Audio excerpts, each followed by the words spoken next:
Bonsoir,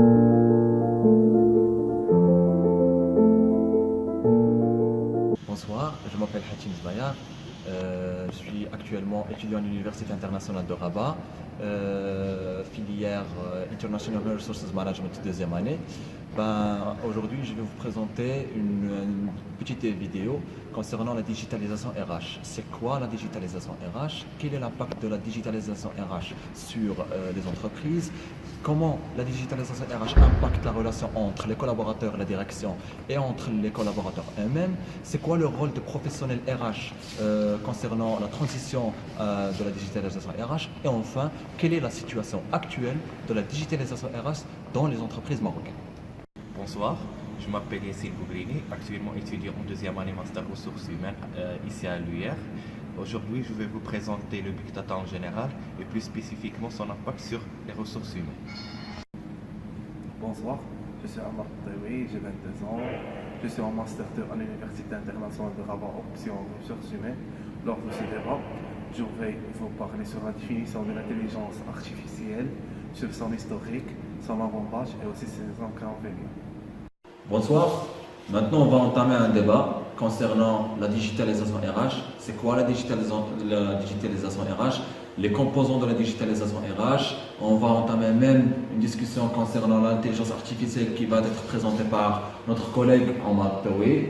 Et aussi, on va discuter un peu sur le Big Data, l'utilité des Big Data, qui est un élément essentiel dans la digitalisation RH, qui sera discuté par notre collègue Yassine Bougrini. Donc, concernant la fonction RH, comme toutes les autres fonctions, la fonction RH doit respecter, doit aller vers la digitalisation comme toutes les autres fonctions. Il y a une transformation radicale au niveau des pratiques, au niveau du fonctionnement de ces axes dans l'entreprise. Donc, la fonction RH, si elle ne suit pas la digitalisation, elle va tout simplement mourir. Donc, la fonction RH doit appliquer quelques outils, quelques pratiques, quelques logiciels tels que le SAS, tels que l'ERP, le SIRH, le Big Data qui va Yassine nous présenter ultérieurement d'une façon très spécifique. Les pratiques de e-recrutement, de e-formation, des CVTech qui doivent être stockés dans le job board. Donc tous ces axes de la fonction RH consistent une digitalisation très performante qui va permettre à l'entreprise d'augmenter son efficacité. Donc, concernant le Big Data, c'est un élément très essentiel concernant la digitalisation. Donc, Yassine, ce que vous dire avec le Big Data, c'est quoi le Big Data concrètement? La première fois qu'on a vu le terme Big Data était en 1997. Okay. Le challenge de travailler avec de larges volumes, c'est ça le Big Data. Littéralement, ce terme signifie le méga données. Grosses données ou données massives. Ça veut dire beaucoup de données de n'importe quel domaine, pas seulement RH, mais ça peut être marketing, financier. C'est un ensemble de données. Oui, c'est un ensemble de données, de très grosses données. Pas seulement, c'est pas des données qu'on peut trouver dans les ordinateurs, c'est des données de plus de 25 000 tonnes. Ah, très grande qualité, de quantité, je veux dire. Oui, qu'on doit traiter par la suite. Ok. Donc, c'est ça la signification littérale. Par rapport aux chercheurs, il n'y a pas de signification exacte pour le Big Data. Il n'y a pas un accord mutuel de tous les chercheurs. Donc, le Big Data, d'après ce que j'ai compris, d'après ce que j'ai lu, mon point de vue par rapport à ce terme, le Big Data, ça veut dire le stockage d'un ensemble de données qui est très grand pour qu'on puisse le traiter et prendre des décisions à la base des indicateurs. Ces indicateurs qui vont nous aider à prendre des décisions par la suite. C'est ça le Big Data en général. Par contre, ce Big Data est utilisé avec une intervention humaine. Ah oui. Donc, mais maintenant, à l'année 2017, on trouve qu'il y a l'intelligence artificielle pour utiliser ces données d'une manière systématique. Je vais demander à mon camarade Amar Toui comment peut-il définir l'intelligence artificielle. Donc, tout simplement, l'intelligence artificielle, c'est une discipline scientifique ayant pour but de programmer les machines afin qu'elles exécutent les tâches réservées aux hommes, comme la réflexion, l'apprentissage, le dialogue ou bien la compréhension. Ok. D'accord. Ok. C'est quoi l'historique de l'intelligence artificielle? C'est quoi? Comment on a...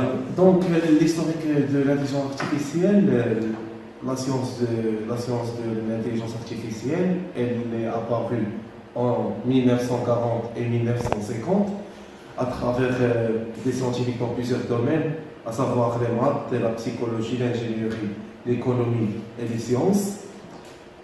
Donc, cela posait un débat entre plusieurs scientifiques qui ont décidé de créer plutôt un nouveau cerveau artificiel.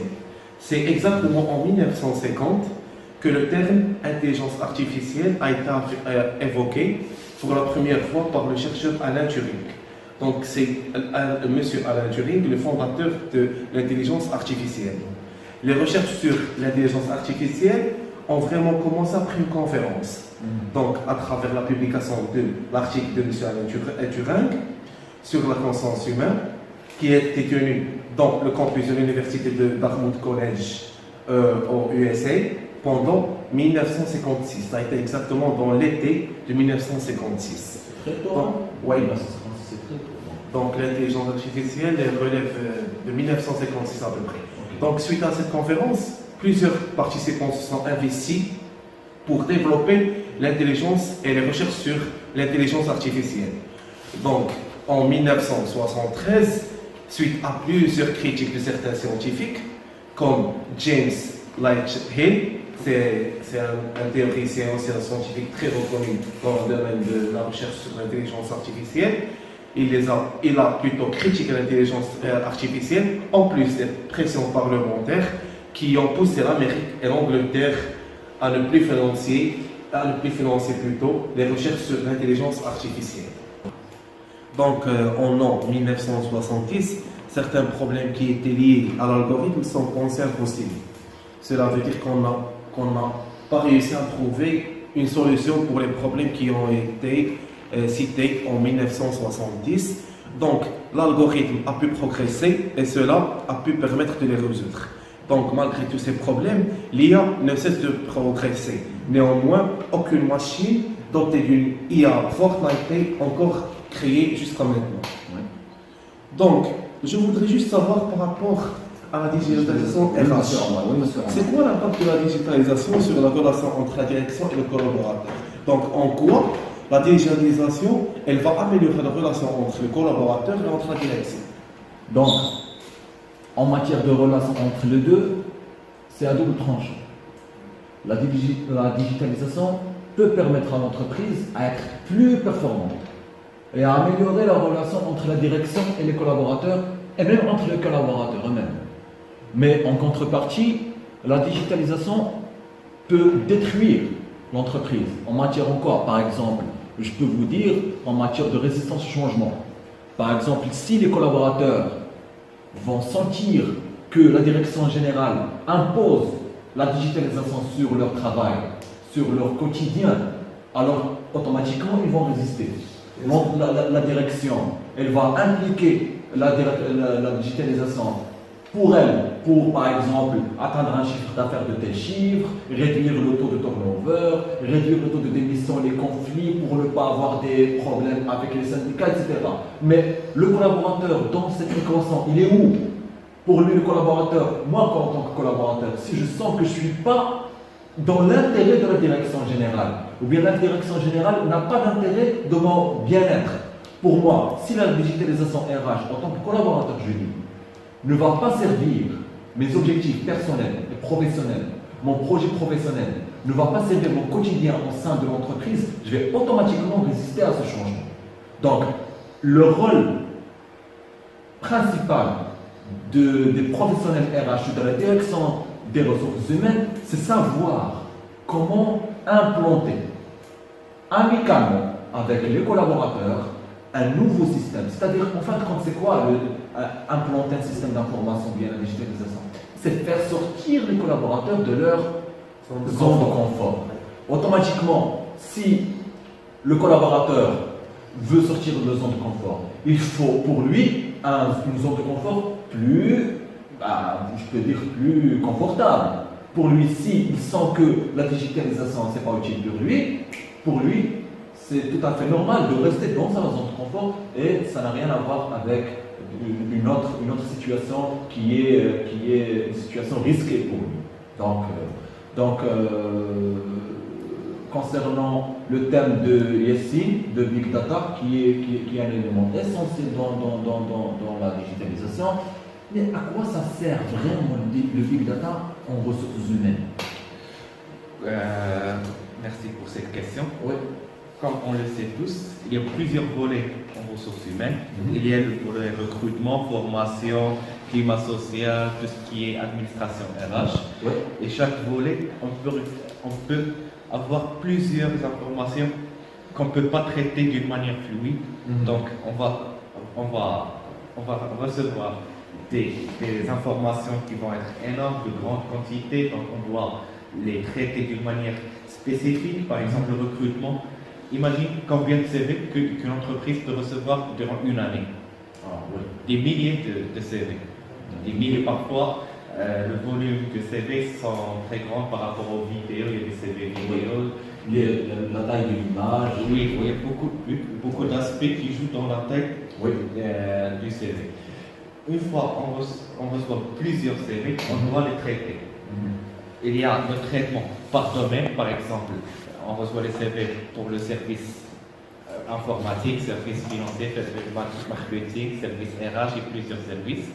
C'est pour ça qu'on partage les tâches. Le Big Data nous aide à diviser les tâches avant de les traiter, afin de prendre une décision à travers des indicateurs. Par exemple, la formation, il y a 3 sortes d'indicateurs. Il y a l'indicateur avant formation, durant formation et après formation. Par exemple, je vais prendre l'exemple de l'avant-formation.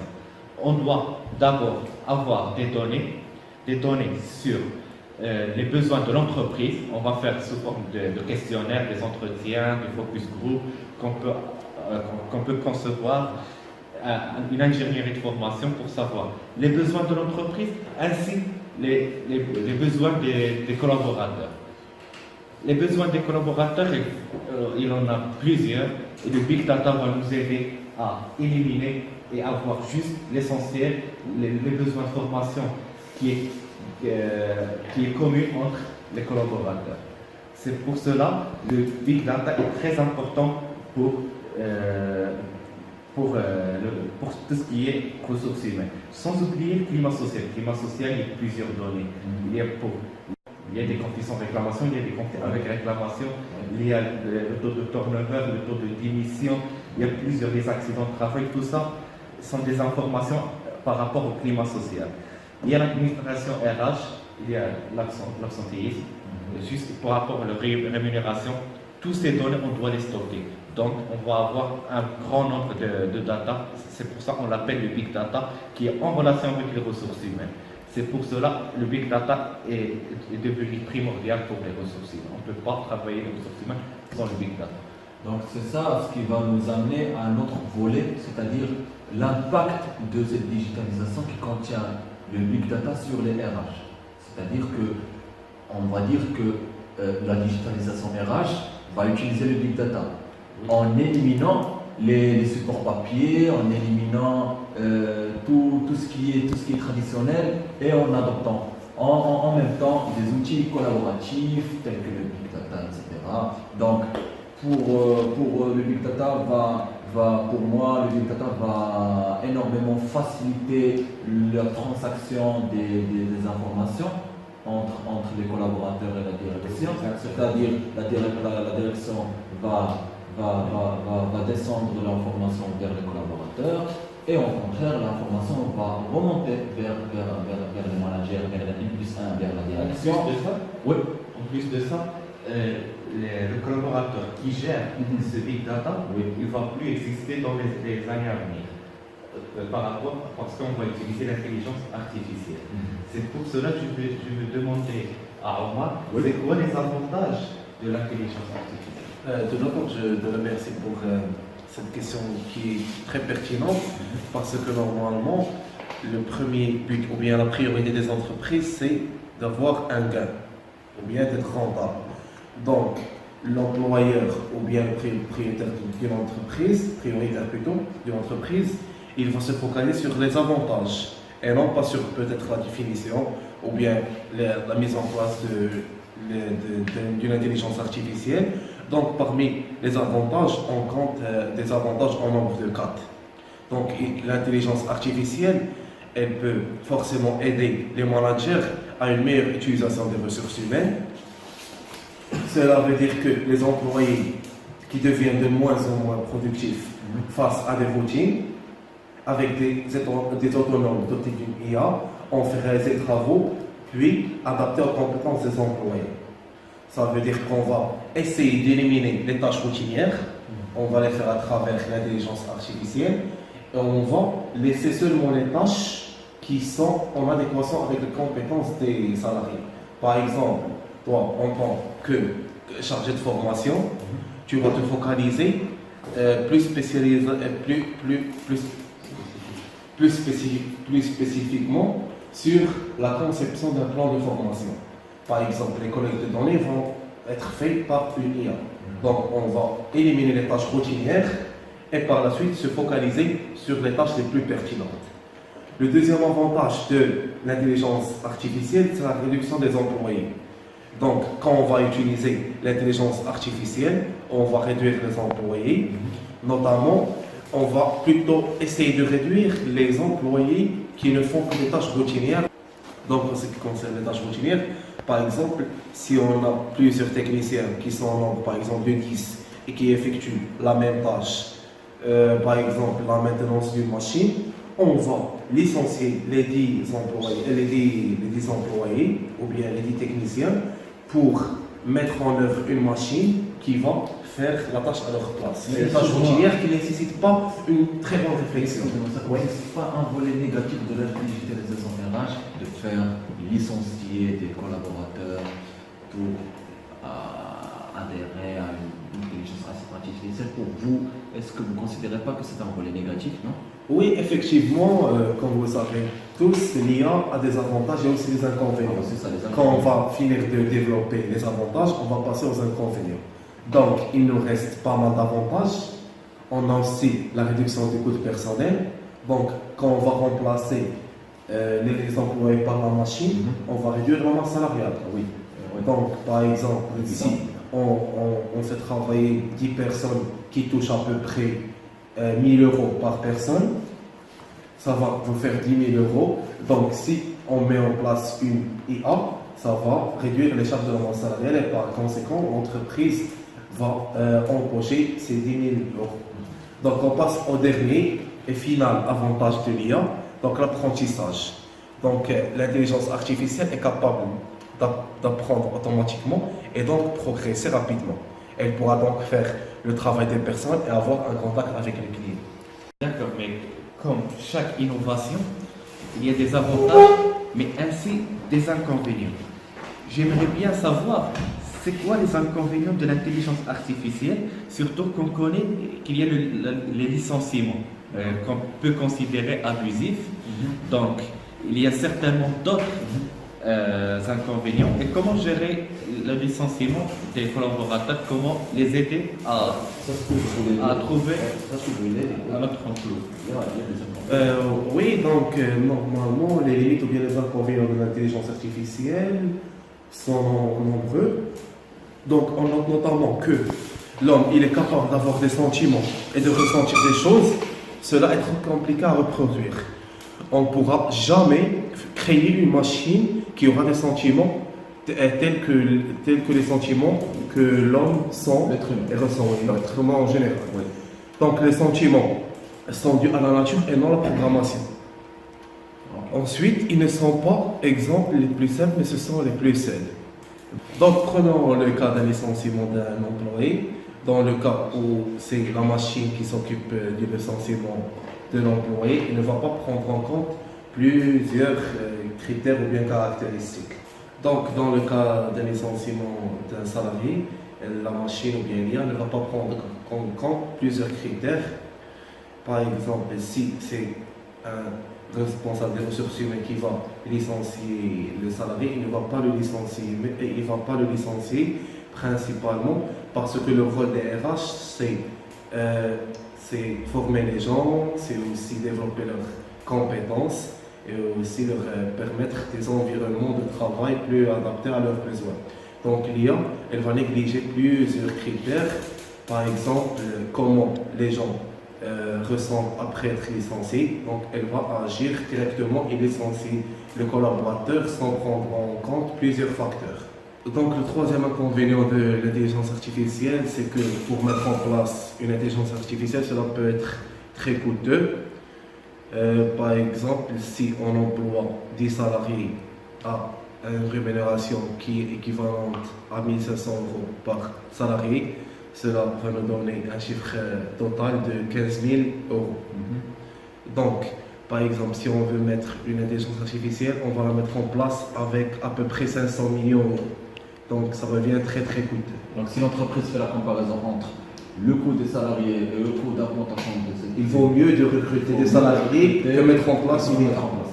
Ouais. Donc pour finir, l'IA elle possède une base créée par l'homme, c'est-à-dire que l'humain qui la programme, qui lui pose une question à laquelle elle pourra répondre, ce qui fait que l'IA est dépendante de l'homme. Donc, revenons au sujet de la digitalisation RH, Oui. je voudrais savoir exactement et plus précisément, c'est quoi l'impact pour les professionnels RH de cette digitalisation? Donc, comme j'avais dit, l'impact de la digitalisation RH sur les professionnels RH est clair. Les professionnels RH doivent adhérer à cette digitalisation. Pour eux, s'ils ne font pas en fonction de la digitalisation dans les ressources humaines, ils vont automatiquement mourir. Donc, mais il y a une question qui est très importante et qui se pose. C'est quoi le rôle des ressources humaines dans le cadre d'une transition numérique? Donc c'est une question qui est très importante, qui est très très importante. Donc évidemment, il y a un rôle qui est très fondamental. L'ADRH doit conduire ce changement. C'est-à-dire que l'ADRH doit non seulement vivre ou bien vivre cette révolution, mais aussi elle doit l'accompagner et savoir comment intégrer cette digitalisation sans créer des inégalités entre les collaborateurs dans l'entreprise. C'est-à-dire, il faut que la direction générale, et plus précisément l'ADRH, analyse la culture de l'entreprise, analyse l'infrastructure, analyse la base. Il ne faut pas que juste que la DRH ou bien la direction générale prenne une décision juste pour, alors aujourd'hui on va, ou bien le mois prochain on va implanter, on va faire entrer un nouveau système. Non, ça ne se passe pas comme ça. Il faut quand même savoir est-ce que l'entreprise peut fonctionner avec ce système. Est-ce que les collaborateurs sont informés ou pas? Est-ce que les collaborateurs ont une mentalité, c'est ça, une mentalité, une conviction, une culture de changement pour ne pas avoir, pour moi, le rôle des RH dans la transition numérique est très très important et primordial. Mais, excusez-moi, M. Hatim, je voudrais bien savoir la situation réelle de la digitalisation de nos entreprises marocaines. Donc c'est ça la question qui est très très importante. On dit que la digitalisation est importante et qu'elle va faciliter aux entreprises pour devenir plus performantes, pour augmenter le chiffre d'affaires, cela. Mais c'est quoi ça la question? C'est quoi la situation actuelle de la digitalisation au sein des entreprises marocaines? Alors malheureusement, pas mal d'entreprises, je peux vous dire que la majorité des entreprises ont la capacité, ont le pouvoir, ont les moyens financiers pour acheter un système ou bien la mise en place d'un système d'information. Mais il y a beaucoup de problèmes culturels. Par exemple, il y a des freins de mentalité. Sur le plan culturel, il y a un grand nombre d'acteurs qui ne sont pas intéressés de la digitalisation. Surtout lorsqu'on voit la catégorie socio-professionnelle des top management, des managers, on trouve que la génération X domine cette catégorie. Et là, automatiquement, il y aura une résistance au changement. Un directeur, un responsable qui travaille pendant 30 ans, 35 ans, dans un axe de travail, et tout à coup, on va lui dire « Ah, vous allez changer votre pratique ». Alors, c'est pas logique pour lui. Donc, puisque lui, il est au poste de responsabilité, avant de penser est-ce que les collaborateurs vont accepter cette digitalisation ou pas, mais il faut penser est-ce que le N+1 et le N+2 vont accepter cette digitalisation ou pas. Donc c'est ça qui est le plus important. Pour lui, il peut vous dire on n'a rien à voir avec le numérique. Nous sommes avec les êtres humains, on gère les êtres humains, on n'a rien à voir avec le numérique. Alors, le sous-entendu là est clair, que la digitalisation, pour eux, n'a pas de place dans l'entreprise. Donc c'est ça. D'accord, merci monsieur Hatim. Avant de conclure, je veux vous dire que c'est ça le rôle des RH, de gérer le changement et d'expliquer pour soi-disant génération X qui n'accepte pas l'implantation de la digitalisation. Je pense qu'on doit gérer ce changement et imposer parfois pour qu'on puisse avancer parce que l'avenir des RH, c'est la digitalisation, c'est l'intelligence artificielle, c'est le big data. Je vais conclure par ça et merci. Non, juste il y a une autre idée qui est très importante à dire, qu'il ne faut pas la négliger, c'est que les DRH ou bien la DRH auront pour rôle d'anticiper les effets que peuvent occasionner tous ces changements. Il ne faut pas juste implanter un système d'information ou bien créer un changement et le laisser partir comme ça. Non, il faut auparavant anticiper les effets et surtout assurer la protection des données sensibles de l'entreprise et tout en veillant du bien-être des collaborateurs. C'est ça ce qui est plus important dans la digitalisation RH, c'est veiller au bien-être des collaborateurs. Et merci à M. Yassine qui nous a clarifié le Big Data, à M. Omar Théo qui nous a clarifié l'intelligence artificielle et moi-même, Hatim Zbaya, que je vous ai présenté la digitalisation RH. Merci beaucoup. Merci.